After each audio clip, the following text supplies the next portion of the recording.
সাফল্যের সব চেনা ফর্মুলা যদি আক্ষরিক অর্থেই ডাস্টবিনে ছুঁড়ে ফেলা হয় তাহলে ঠিক কি ঘটবে?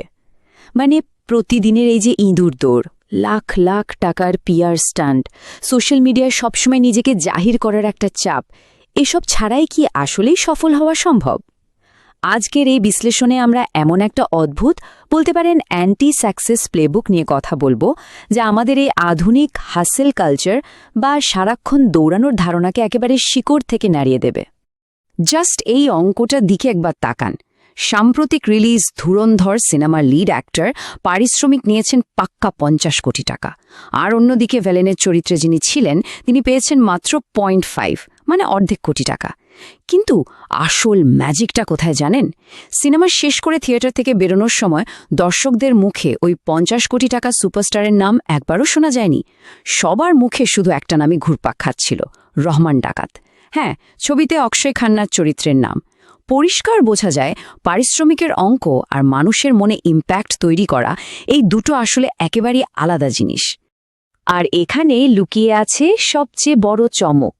ভাবুন তো, এমন একজন মানুষ যার কোনো পিআর টিম নেই, সোশ্যাল মিডিয়ায় একটা ফেক অ্যাকাউন্টও নেই, এমনকি বলিউডের তথাকথিত গ্ল্যামারাস পার্টিগুলোতেও যার টিকিটই দেখা যায় না, তার প্রভাব কতটা মারাত্মক হতে পারে। এই যে গ্লোবাল ইম্প্যাক্টের কথা বলছি, এটা কিন্তু কোনো জোক নয়। পাকিস্তানে সিনেমা ব্যান থাকা অবস্থাতেও ওখানকার বড় নেতা বিলাওয়াল ভুট্টো যখন কোনো অনুষ্ঠানে ঢোকেন, ব্যাকগ্রাউন্ডে বাজে অক্ষয় খান্নার গান। একেই বলে গ্লোবাল অরা। অন্যদিকে করণ জোহর তো একবার মজা করেই বলেছিলেন, শনিবার দিন অক্ষয় খান্নাকে যদি অস্কারও দেওয়া হয় উনি হয়তো নিতেই যাবেন না, কারণ ওই দিন আলিবাগে ওনার ছুটির দিন। এটা কোনোভাবেই অলসতা নয়, বরং নিজের ক্রাফটের ওপর একটা পাগলাট এরকমের আত্মবিশ্বাস। তো চলুন এই অদ্ভুত মাইন্ডসেটের গভীরে ঢোকা যাক। লেসন 1, ডিট্যাচমেন্ট বা নির্লিপ্ততার দর্শন। এখন প্রশ্ন হলো, এই ডিট্যাচমেন্ট ব্যাপারটা আসলে কি? এর মানে কিন্তু কাজ থেকে পালিয়ে যাওয়া নয়। এর আসল অর্থ হল নিজের কাজের প্রতি, নিজের শিল্পের প্রতি 100 ভাগ, মানে পুরোপুরি নিবেদিত থাকা। কিন্তু সেই কাজটা রিলিজ হওয়ার পর তার রেজাল্ট কি হলো, খ্যাতি এলো কি এলো না, মিডিয়া কি বলছে, বা বক্স অফিসে কত কোটি টাকা উঠল, এই সব নিয়ে বিন্দুমাত্র মাথা না ঘামানো। সিনেমা সুপারহিট হলেও যেমন কোনো সেলিব্রেশন নেই, তেমনি সুপার ফ্লপ হলেও কোনো আক্ষেপ নেই। কাজ শেষ, ব্যাস, এবার নিজের শান্ত জীবনে ফিরে যাও। আর এই মানসিকতা তো একদিনে আকাশ থেকে পড়েনি। অক্ষয় খান্নার একদম প্রথম ছবি ছিল হিমালয় পুত্র।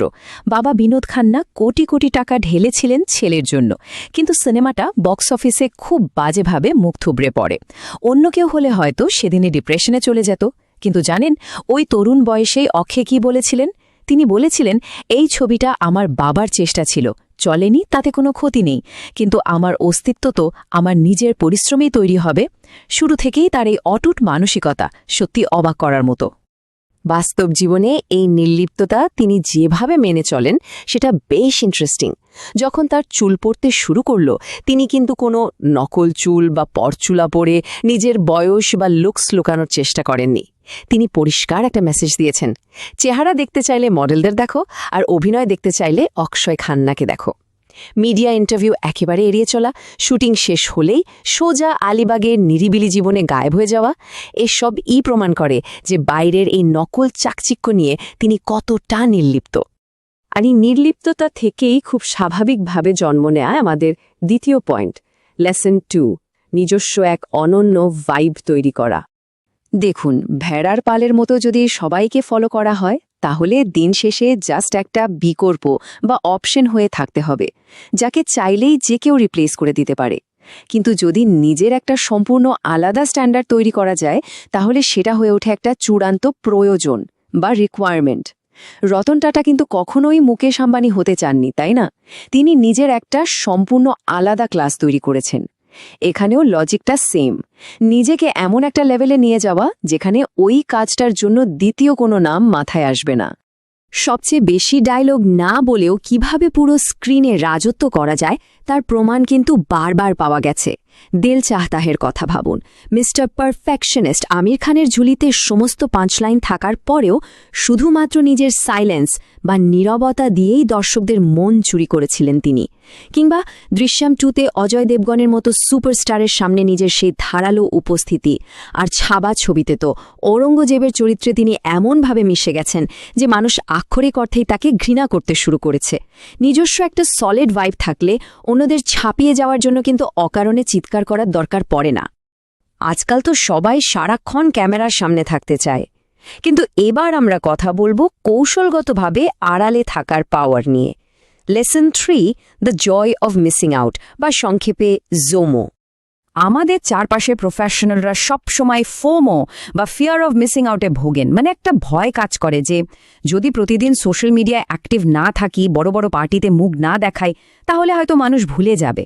কিন্তু এর ঠিক উল্টো কনসেপ্টটাই হলো জোমো, মানে এই প্রতিদিনের ইঁদুর দৌড় আর বিষাক্ত কোলাহল থেকে দূরে থাকার একটা অদ্ভুত আনন্দ।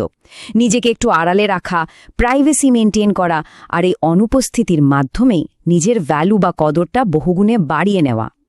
ক্যারিয়ারের টাইমলাইনটা একটু খেয়াল করলেই বিষয়টা একদম জলের মতো পরিষ্কার হয়ে যাবে। 1997 সালে ধামাকাদার এন্ট্রি নেওয়ার পর 2012 থেকে 2017 মাঝখানের এই টানা 5টা বছর তিনি পুরোপুরি গায়েব ছিলেন, রীতিমতো উধাও। লোকজন তো মজা করে বলতে শুরু করেছিল তিনি হয়তো কারো টাকা মেরে পালিয়েছেন। কিন্তু 2017 সালে শ্রীদেবীর সাথে মাম ছদির মাধ্যমে তার যে প্রত্যাবর্তন, সেটা ছিল জাস্ট মাইন্ড ব্লোয়িং। এই যে স্ট্র্যাটেজিক গ্যাপগুলো, এগুলোই আসলে প্রমাণ করে যে নিজের শর্তে হারিয়ে যাওয়া এবং তারপর আরও ডাবল শক্তিতে ফিরে আসার মধ্যে কতটা পাওয়ার লুকিয়ে থাকে। এখান থেকে একটা দারুণ বিজনেস লেসন শেখা যায়। সাপ্লাই যখন ডিমান্ডের চেয়ে বেশি হয়ে যায়, তখন সেই জিনিসের দাম কিন্তু আপনা আপনি কমে যায়। সব সময় সব জায়গায় অ্যাভেলেবল থাকলে নিজের ব্র্যান্ড ভ্যালু তো কমবেই। তাই নিজেকে এমনভাবে তৈরি করতে হবে যেন উপস্থিতিটা একটা এক্সপিরিয়েন্স বা উৎসবের মতো মনে হয়, যা প্রতিদিন হাটে বাজারে বিক্রি হয় না। সাফল্য নিয়ে তো সবাই বড় বড় কথা বলে, কিন্তু আসল খেলাটা হলো ব্যর্থতার সময়। চলুন দেখি লেসন 4, অটুট ঘুরে দাঁড়ানোর ক্ষমতা। এক্সট্রিম ওনারশিপ, মানে নিজের ভুলের পুরোপুরি দায় নেওয়ার একটা পারফেক্ট উদাহরণ এখানে দেখা যায়। তিসমার খান সিনেমাটার সময় তাকে মারাত্মক ট্রোলড হতে হয়েছিল। লোকে এমনও বলেছিল যে এর চেয়ে ভালো অভিনয় নাকি পশু পাখিরাও করতে পারে। কিন্তু মজার ব্যাপার হলো তিনি কোনো পিআর টিম দিয়ে ড্যামেজ কন্ট্রোল করার চেষ্টা করেননি। প্রকাশ্যে খুব স্বাভাবিকভাবে নিজের ভুলটা স্বীকার করে নিয়েছিলেন। আর এই যে ভুলের দায় নেওয়ার সাহস, এটাই তাকে পরে গান্ধী মাই ফাদারের মতো সিনেমায় এমন এক গভীর ইমোশনাল পারফরম্যান্স দেওয়ার স্পেস তৈরি করে দিয়েছিল, যা পৃথিবীর কোনো অ্যাক্টিং স্কুলে বসে শেখা সম্ভব নয়। 28 বছর, হ্যাঁ, এই সংখ্যাটা শুধু একটা টাইম লাইন নয়, এটা হলো পেশেন্স বা ধৈর্যের একটা চূড়ান্ত উদাহরণ। 28 বছরের দীর্ঘ ক্যারিয়ারে হিটের চেয়ে ফ্লপ ছবির লিস্টই বেশি, কিন্তু এই পুরোটা সময়ে ফোকাস কিন্তু একবারও নড়েনি, শুধু নীরবে নিজের তলোয়ারের শান দিয়ে গেছেন। আসলে সত্যিকারের ধৈর্য মানে কিন্তু শুধু হাত গুটিয়ে বসে থাকা নয়, অপেক্ষারই কঠিন সময়টাতেও নিজের মাইন্ডসেট পজিটিভ রাখা এবং ভেতরে ভেতরে প্রস্তুতি চালিয়ে যাওয়াটাই হলো আসল রেসিলিয়েন্স। কতবার হোঁচট খেয়ে মাটিতে পড়তে হয়েছে সেটা কেউই মনে রাখবে না, ইতিহাস শুধু সেটাই মনে রাখবে যে শেষ পর্যন্ত কিভাবে উঠে দাঁড়ানো গেল। আর এই আলোচনা থেকেই আমরা পৌঁছে যাচ্ছি আমাদের আজকের বিশ্লেষণের একদম শেষ এবং সবচেয়ে পাওয়ারফুল লেসনে, লেসন 5, প্রতিযোগিতার ঊর্ধ্বে ওঠা। এইখানে ক্রুশিয়াল পয়েন্টটা হলো অন্য বড় তারা কারা বা খান কাপুররা কি করছে সেটা নিয়ে বিন্দুমাত্র এনার্জি নষ্ট না করা, তার বদলে পুরো ফোকাসটা নিজের দিকে ঘুরিয়ে নেওয়া। বাইরের কাউকে হারানোর চেয়ে নিজের লাস্ট পারফরম্যান্সকে কিভাবে বিট করা যায়, এই ইনার মাস্টারি বা নিজের ওপর কন্ট্রোল আনাটাই হলো আসল গেম চেঞ্জার। যখন কাজের মধ্যে এই লেভেলে পারফেকশন চলে আসে, তখন কিন্তু কম্পিটিশন শব্দটাই একেবারে ইররেলেভেন্ট বা অপ্রাসঙ্গিক হয়ে যায়। তাল ছবিতে অনিল কাপুরের মতো এনার্জেটিক অভিনেতা বা হাঙ্গামা ছবিতে পরেশ রাওয়ালের মতো কমেডি লেজেন্ডের সাথে স্ক্রিন শেয়ার করেও নিজের একটা স্বতন্ত্র ছাপ রাখা ছাট্টিখানি কথা নয়। আর ঠিক এই জন্যই বিদ্যা বালান বা করিনা কাপুরের মতো টপ অ্যাক্টররা অকপটে স্বীকার করেছেন যে এই মানের অভিনয় দক্ষতা আসলে আক্ষরিক অর্থে হলিউড ম্যাটেরিয়াল। তো এতক্ষণ আমরা যে ফিলসফি বা দর্শন নিয়ে কথা বললাম, পুরো জিনিসটাকে এই 3টে সিম্পল স্টেপে ভাগ করা যায়। 1. বাইরের সস্তা পিয়ার আর কোলাহল থেকে নিজেকে সরিয়ে ফেলা। 2. কঠোর পরিশ্রমে নিজের কাজের উপর এমন এক অটুট দক্ষতা আনা যাকে কেউ ইগনোর করতে পারবে না। আর 3. সবশেষে কাজটাকে এমন জায়গায় নিয়ে যাওয়া যেন সেটা নিজেই নিজের হয়ে কথা বলতে পারে। সাফল্যের ওই ধরাবাঁধার সিঁড়িগুলো স্কিপ করে এই সাইলেন্ট ফ্রেমওয়ার্ক দিয়ে যে আরও বড় এবং স্থায়ী লেগেসি তৈরি করা যায়, এটাই তার সবচেয়ে বড় প্রমাণ। আজকের এই পুরো আলোচনার মূল সুর আসলে এই একটাই লাইনে বাঁধা: নীরব কঠোর পরিশ্রম সবচেয়ে বেশি শব্দ তৈরি করে। যখন সত্যিই নিজের ভেতরে যোগ্যতা আর দক্ষতা থাকে, তখন চিৎকার করে দুনিয়াকে নিজের আগমনী বার্তা দেওয়ার কোনো দরকার পড়ে না। ওই সাইলেন্ট হার্ডওয়ার্ক বা নীরবে করে যাওয়া কাজটাই একদিন এমন বিস্ফোরণ ঘটাবে যা পুরো সিস্টেমকে নাড়িয়ে দেওয়ার জন্য যথেষ্ট। আজকের আলোচনা শেষ করার আগে একটা প্রশ্ন রেখে যেতে চাই। আমাদের বর্তমান সময়ের এই ইঁদুর দৌড়ে, যেখানে সবাই শুধু নিজেকে জাহির করতে ব্যস্ত, সেখানে কি এই অতিরিক্ত পিআর বা মেকি শোরগোল ধীরে ধীরে আমাদের প্রকৃত দক্ষতাকে ঢেকে দিচ্ছে? এই অ্যান্টি সাকসেস প্লেবুক আমাদের এটাই শেখায় যে মাঝে মাঝে নীরব থেকে নিজের কাজের গভীরে হারিয়ে যাওয়াটাই হতে পারে চূড়ান্ত সফলতার সবচেয়ে ধারালো অস্ত্র।